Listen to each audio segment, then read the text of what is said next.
Viewers আসসালামু আলাইকুম রহমতুল্লাহি ওয়া বারাকাতুহু। নিয়ে আসলাম বরাবরের মতো আজকে আরেকটি নতুন ভিডিও নিয়ে আপনাদের মাঝে। আজকে হচ্ছে চাল কুমড়ো দিয়ে হচ্ছে সাথে দুইটা করলা দিয়ে ঝোল রান্না দেখাবো আপনাদের মাঝে। তো সব কিছু হচ্ছে প্রসেস করে নিয়েছি, কেটে কুটে নিতেও হচ্ছে অনেকটা সময় লেগে যায়।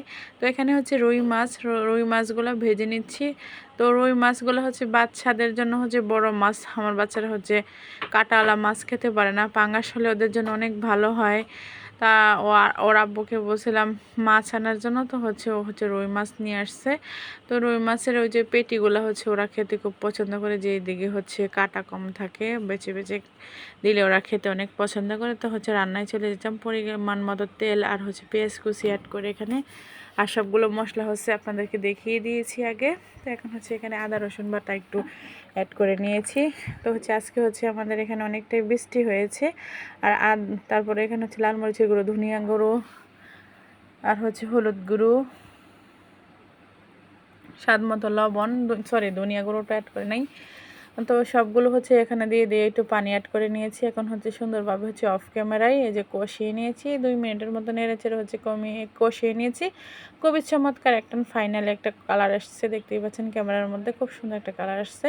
তো এখন হচ্ছে কষিয়ে নেওয়া হয়ে গেছে, এখন হচ্ছে সবজিগুলো অ্যাড করে নিয়েছি। আমি আবার ওর আব্বুকে বললাম যে চাল কুমড়া এখন কেন আনছো, ওর হতে ভালো লাগছে, বলতেছে যে এখন এই জন্য চাল কুমড়া। আমি বললাম যে গ্রামে চাল কুমড়ার গাছে খেতে খেতে এখন আর ভালো লাগলো না, তারপর আবার চাল কুমড়াই আনছো। আচ্ছা নিয়ে যাই হোক, পুরুষ মানুষ যেটা ভালো লেগেছে চোখে সেটাই এনেছে। তো তার পছন্দ মতোই হচ্ছে রান্নাটা করে দিচ্ছি।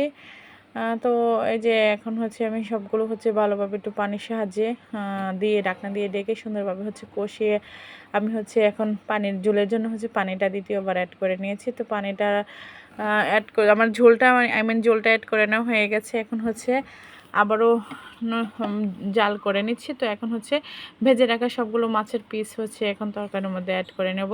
অ্যান্ড দেন হচ্ছে এক এক করে সবগুলো যেগুলো লাগবে এখন টমেটো, অ্যান্ড দেন হচ্ছে ধনিয়া পাতা আর হচ্ছে একটু জিরে গুঁড়ো আর হচ্ছে স্বাদ মতো লবণটা চেক করে, আর হচ্ছে ঝোল যতটুকু রাখবো রান্নাটা করে নিলেই, জাল করে নিলেই হচ্ছে রান্নাটা কমপ্লিট হয়ে যাবে। তো এই প্রসেসে যদি কারো আমার রান্নাটা দেখে ভালো লাগে, যদি কারো ভালো লাগে, উপকারে যদি আসে, তাহলে আমার পেজের পাশে থাকবেন এবং হচ্ছে লাইক কমেন্ট শেয়ার করবেন। আসলে ভাইরাল কোনো কথা বা ভালো কোনো কথা বা ভালো কোনো রেসিপি বা অন্য কিছু কখনোই ভাইরাল হতে চায় না, হয় না। এনিওয়ে যাই হোক, উপরের আল্লাহর উপর ভরসা রেখে হচ্ছে উইদাউট বেনিফিটে আমি হচ্ছে পেজে অনবরতই কাজ করে যাচ্ছি।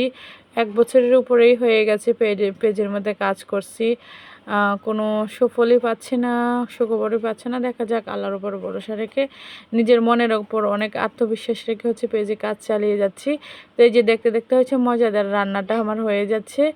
তো এই প্রসেসে হচ্ছে আমি ঢাকনা দিয়ে ডেকে রেখে দেবো। আপনারা হচ্ছে যখন রান্নাটা হয়ে যাবে সব মশলা চেক করে নেবেন, রান্না পারফেক্ট হলে হচ্ছে ঢাকনা দিয়ে ডেকে এভাবেই রেখে দেবেন, যে হাওয়াটা রান্নার ভিতরে গেলে, আমার মা বলে রান্নার ভিতরে গেলে হচ্ছে রান্নাটা অনেক স্বাদ হয়।